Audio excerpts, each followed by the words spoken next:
Interlinked. Interlinked. What's it like to hold the hand of someone you love? Interlinked. Jika kita menonton filem science fiction, kita akan nampak banyak peralatan canggih seperti gadget, kereta dan bangunan yang mempunyai teknologi yang jauh ke hadapan. Kita rasa itu semua cuma fantasi saja, tapi sebenarnya ia boleh menjadi kenyataan. Sebenarnya para saintis telah lama mencipta barang-barang canggih berteknologi tinggi, sama seperti apa yang kita lihat di dalam filem. Pada siri kali ini, Profesor akan bawa korang semua ke masa hadapan untuk melihat ciptaan baru dan canggih untuk kegunaan kita nanti. Ciptaan masa hadapan yang bakal dikeluarkan pada tahun 2025. Sebelum itu, jangan lupa subscribe channel PST untuk video-video menarik seterusnya. Tangan bercakap. Pada tahun 2016, sekumpulan saintis daripada University of Tokyo telah mencipta satu peranti yang dapat menukar kulit manusia menjadi paparan skrin. Ianya direka menggunakan sekeping plastik getah yang dilekatkan dengan lampu LED untuk membolehkannya mengeluarkan gambar, perkataan, nombor dan emoji di atas kulit manusia. Macam handphone lah. Alat ini berfungsi tanpa wayar dan boleh dihubungkan ke barang elektronik yang lain. Arus elektrik akan membaca degupan jantung dan tekanan darah sebelum menghantar maklumat pada paparan skrin di alat tersebut yang dijana menggunakan sejenis bateri. Sekiranya ia mengesan tekanan darah tidak normal pada tubuh, ia akan menghantar isyarat untuk kita mengambil ubat dengan segera. Alat ini sangat berguna untuk menyelamatkan nyawa, terutama untuk orang yang berpenyakit. Teknologi ini amat berguna untuk dunia perubatan. Namun fungsinya bukanlah macam handphone untuk kita gunakan WhatsApp dan sebagainya. Jangan ada pula yang berangan-berangan nak buat macam handphone. Face mask halimunan. Alat ini nampak macam untuk orang yang patah leher, tapi sebenarnya ia adalah pembersih udara peribadi yang dikenali sebagai The Air Ring. Penapis yang terletak di belakang leher ini akan menyedut udara di sekeliling kita yang mungkin terdapat virus atau kotoran dan melepaskan semula udara yang bersih ke muka kita. Untuk rekod, 7 juta orang telah dicatatkan mati akibat pencemaran udara pada setiap tahun. Ditambah pula kawasan-kawasan kilang yang semakin banyak dibina di seluruh dunia, sudah tentu masalah pencemaran ini tidak akan berakhir. Jadi airing ni memang sangat berguna untuk kita semua. Taklah rimas macam pelitup muka yang biasa kita gunakan sekarang ni. Tapi bagaimana ianya berfungsi? Ia menapis udara melalui penapis habuk dan kemudian virus akan dibunuh menggunakan lampu sinar UV. Udara akan melalui penapis karbon sebelum dilepaskan di hujung saluran.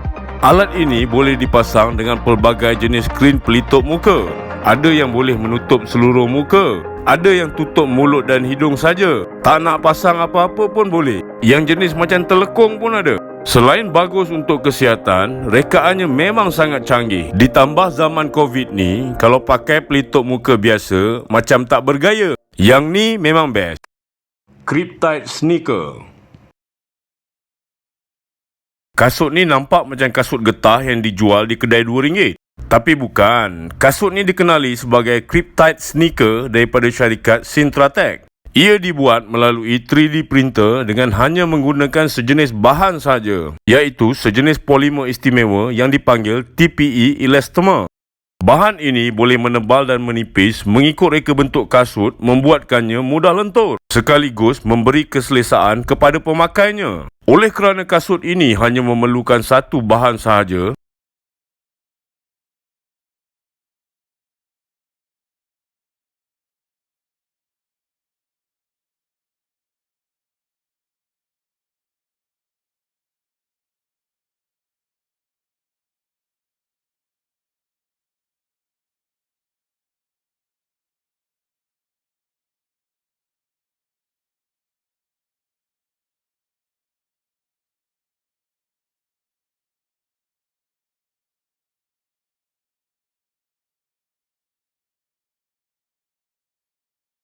Smart Freezer. Profesor percaya setiap rumah sekarang ni pasti sudah mempunyai peti sejuk. Tapi peti sejuk kita masih belum mampu mengesan suhu persekitaran ataupun mempunyai jam seperti handphone. Tapi jangan risau, tak lama lagi kita akan mempunyai satu teknologi yang baru. Syarikat-syarikat elektrik besar sudah mula membangunkan peti sejuk yang pintar dengan ciri-ciri yang menakjubkan. Dilaporkan syarikat seperti LG, Samsung dan Amazon sedang berusaha mengeluarkan peti sejuk yang mampu untuk mengimbas barangan yang disimpan di dalamnya.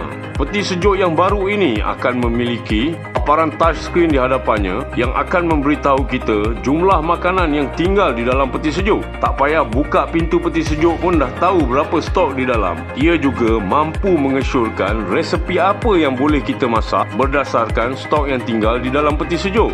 Teknologi ini direka supaya kita tidak akan kehabisan stok. Tapi bagaimana ia berfungsi ya? Pembungkus makanan yang kita letak di dalam peti sejuk akan dilekatkan RFID tag seperti yang digunakan oleh pengilang makanan dalam menguruskan stok dan penghantaran mereka. Tag ini akan mampu diimbas oleh gelombang radio. Dengan mengimbas RFID tag pada pembungkus makanan, peti sejuk ini boleh mengesan stok dengan tepat. Tapi boleh ke kesan sekiranya makanan yang disimpan masih elok untuk digunakan? Kalau tak boleh, macam tak best lah kan? Peti sejuk pintar ini sebenarnya telah ada pesaing yang dikatakan tidak kurang hebatnya. Kotak besar yang diisikan cecair hijau ini merupakan kotak penyimpan yang berkonsepkan peti sejuk tapi tidak menggunakan tenaga elektrik ataupun ais. Peti sejuk ini menggunakan gel biopolymer untuk menyimpan barangan dalam ruang yang kekurangan oksigen sepenuhnya. Peti sejuk ini senyap, tidak berbau dan ringan. Namun begitu, korang akan melihat makanan korang berenang di dalam kotak yang penuh lendir hijau ni setiap masa. Silap-silap korang nak makan pun tak selera. Peti ais ni nampak hebat, tapi ramai netizen telah mempersoalkan sama ada konsep itu betul-betul boleh dibina. Macam mana pula kalau gel tu bocor? Orang ramai juga mempersoalkan sama ada peti sejuk ini benar-benar boleh mengekalkan kesegaran makanan, memandangkan tidak ada apa-apa kompresor untuk menyejukkan peti sejuk ini. Penciptanya pun macam belum pasti tentang mekanisme yang dipanggil biopolymer. Dia mendakwa biopolymer ini terdiri daripada nanobot mikroskopik yang sangat banyak yang akan menarik haba daripada apa-apa yang diletakkan di dalam. Walau bagaimanapun kebenarannya kita pun tak tahu. Jantung bateri. Pernah dengar tak peribahasa makan hati berulam jantung? Tapi maksudnya bukanlah makan jantung manusia. Kalau makan jantung pisang, yang ni okey. Tapi kalau orang yang betul-betul ada sakit jantung, mesti kena cepat-cepat pergi Institut Jantung Negara. Kalau lambat pergi, baru betul-betul dikatakan makan hati berulam jantung. Sebenarnya untuk merawat penyakit jantung yang kritikal, doktor akan mengesyorkan pesakit untuk memakai alat pengepam jantung. Alat yang ditanam di jantung ini berfungsi untuk memantau dan merenjatkan sedikit elektrik pada jantung bila degupannya tidak normal, yang akan membuatkan degupan jantung kembali normal. Alat ini memang bagus, tapi masalahnya baterinya perlu ditukar setiap 7 tahun melalui pembedahan. Tapi sekumpulan saintis daripada University of Illinois dan Washington telah mencipta satu alat yang lebih canggih untuk menggantikan alat tadi. Alat ini adalah sarung benang logam yang disesuaikan khas untuk menyarung jantung pesakit. Alat ini juga akan mengepam jantung secara automatik sekiranya ia mengesan degupan jantung tidak normal. Yang bagusnya, alat ini tidak memerlukan bateri dan boleh mengecas dirinya sendiri dengan menggunakan tenaga elektrik yang dihasilkan oleh degupan jantung.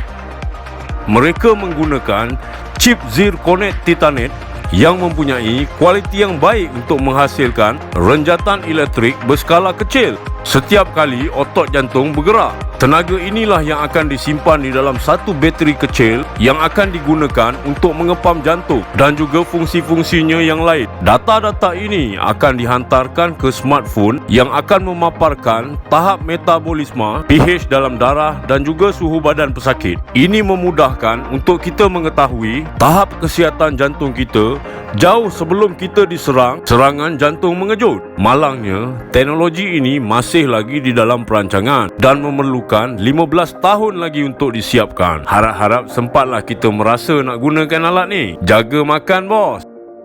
Robot pembantu rumah.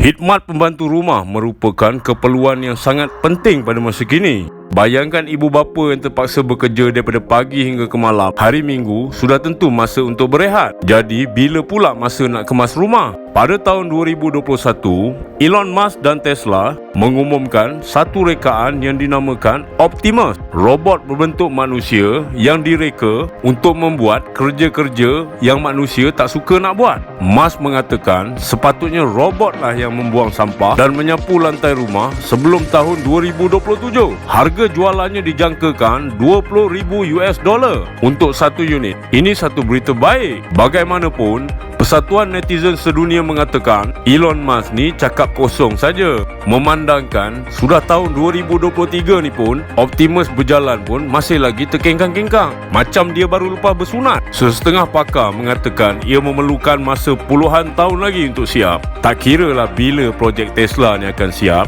Profesor jangka tak lama lagi dunia ini pasti akan dipenuhi oleh robot.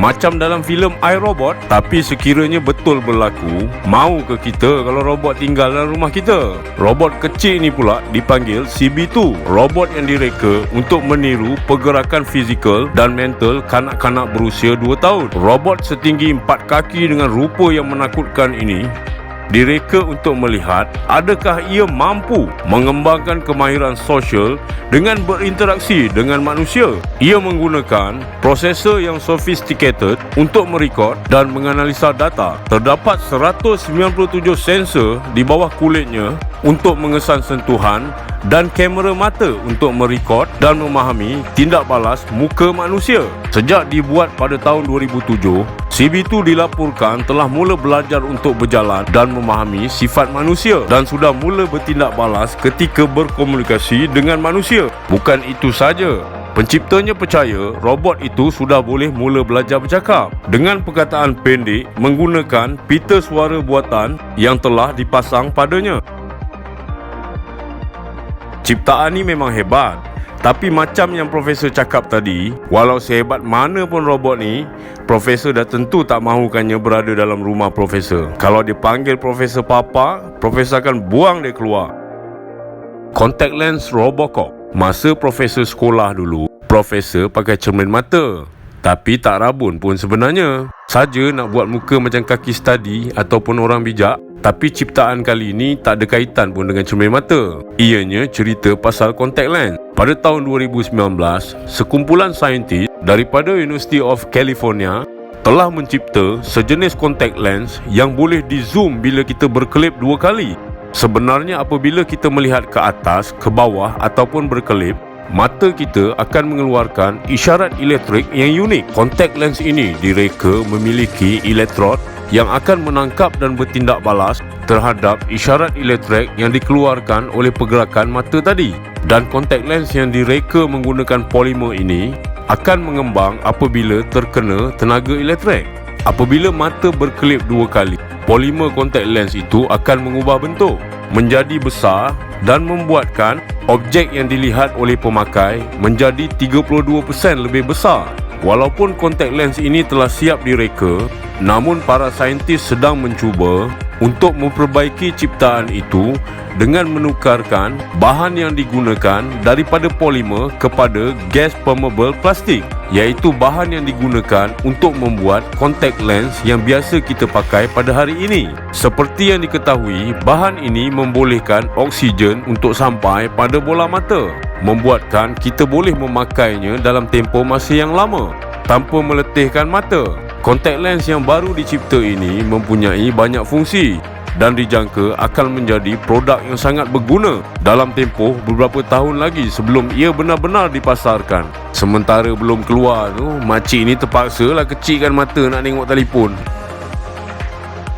Super Suit. Masa kecil-kecil dulu, mak Profesor sering menyuruh minum susu untuk menguatkan tulang. Tapi bila dah besar, tak kuat-kuat juga. Kalau angkat barang berat sikit, rasa pinggang macam nak patah. Tapi ciptaan baru ni dapat membantu manusia mengangkat barang berat dengan mudah. Memperkenalkan Guardian XO. Ia adalah sebuah mesin yang akan menyatukan badan manusia dengan robot dan membuatkan pemakainya lebih kuat dan pantas daripada manusia normal.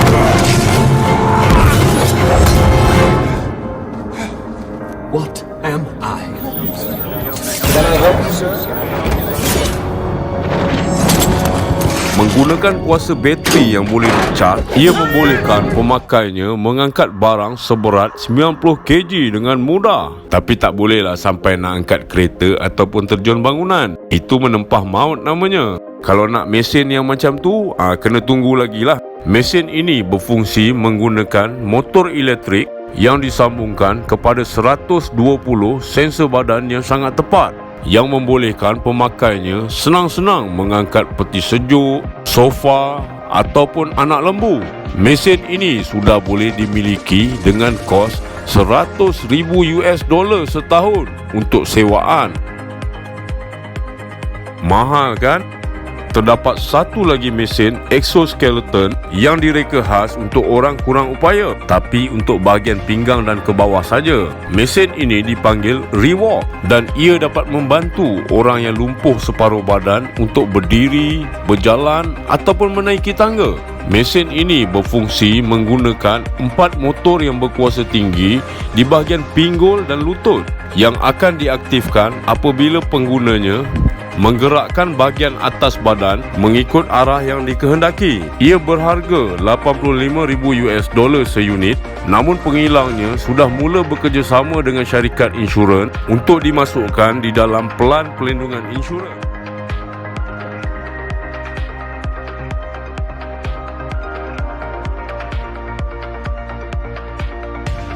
Sekian saja video PST untuk kali ini. Jangan lupa subscribe untuk video-video yang menarik selanjutnya. Bye-bye.